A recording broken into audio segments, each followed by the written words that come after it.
Hello বন্ধুরা, take by BD চ্যানেলে সবাইকে স্বাগতম। বর্তমান বাংলাদেশ বাজারে লঞ্চ হওয়া সেরা বাজেট সেগমেন্ট এবং পাওয়ারফুল একটি ফোন নিয়ে আজকে আমরা কথা বলবো, যেটি রিয়েলমির তরফ থেকে আমরা পেয়েছি, Realme GT master addition 5G।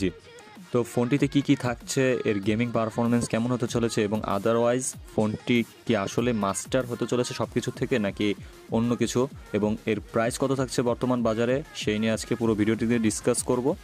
তো খুবই গুরুত্বপূর্ণ আলোচনা থাকবে ফোনটি নিয়ে। সো ফোনটি কেনার আগে অবশ্যই ভিডিওটিকে আপনারা দেখবেন। ভিডিওটি দেখলে আপনারা বুঝতে পারবেন যে ফোনটি আপনাদের জন্য ভালো হতে চলেছে নাকি না। সো ভিডিওটি স্কিপ না করে পুরোটুকু দেখতে থাকুন। তো পুরো ভিডিও জুড়ে আমি থাকতে সাব্বির, আপনারা দেখছেন টেক বয় বিডি। তো চলুন শুরু করা যাক।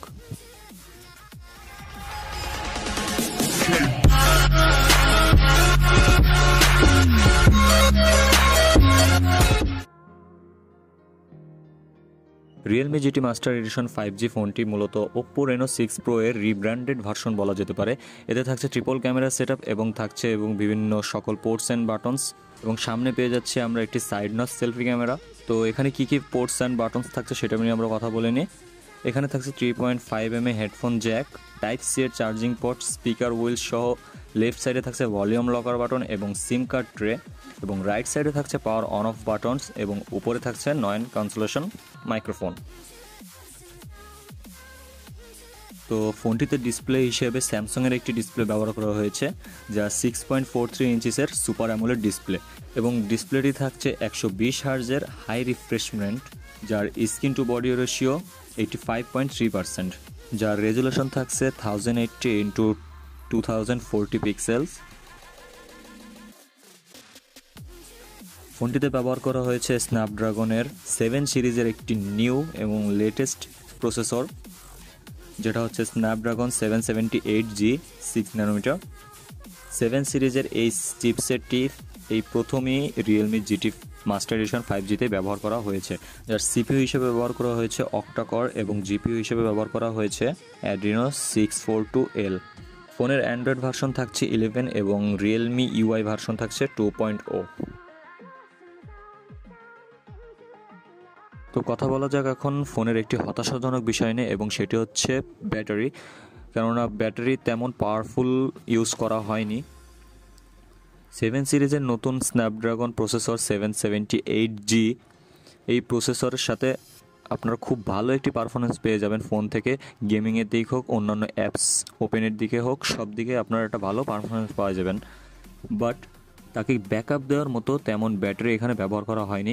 এখানে ব্যাটারি হিসেবে ব্যবহার করা হয়েছে 4300 mAh এর একটি ব্যাটারি, যাতে 65 ওয়াটের একটি ফাস্ট চার্জিং সিস্টেম সাপোর্টেড, এবং এই ব্যাটারিটি ফুল 100% চার্জ হতে মাত্র 33 মিনিট সময় লাগে।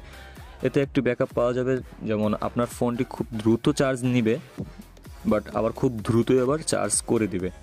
সো এই ক্ষেত্রে আপনারা একটু বেনিফিট পাচ্ছেন, বাট এত কম ব্যাটারি এই প্রসেসরে দেওয়াটা উচিত হয়নি বলে আমার মনে হয়। আর একটু বেশি 5000 mAh ব্যাটারি দিতে পারতো, তাহলে ফোনটা একবার বাজেট সেগমেন্ট এবং ফুললি পাওয়ারফুল হতো প্রসেসর এবং ব্যাটারি নিয়ে। তো এখন কথা বলি ফোনের সেন্সরটি নিয়ে। ফোনে হচ্ছে ইন ডিসপ্লে ফিঙ্গারপ্রিন্ট ব্যবহার করা হয়েছে, যা অন্যান্য ফোনের তুলনায় খুবই ফাস্ট হতে চলেছে। তো ফোনটি খুবই হ্যান্ডলি এবং স্লিম, তেমন ওভারওয়েটেড না। ফোনটির ওয়েট মাত্র 174 থেকে 178 গ্রাম। এটা ডিপেন্ড করছে তার কালারের উপরে, কেননা কালার অনুযায়ী তার 74 থেকে 78 মানে 4 গ্রামের একটু পার্থক্য হয়ে থাকে। ফোনটিতে কানেক্টিভিটি হিসেবে থাকছে dual 5G supported, wifi calling system, Bluetooth 5.2 এবং NFC সাপোর্টেড। সো এখন কথা বলা যাক ফোনের ক্যামেরা সেকশনটি নিয়ে।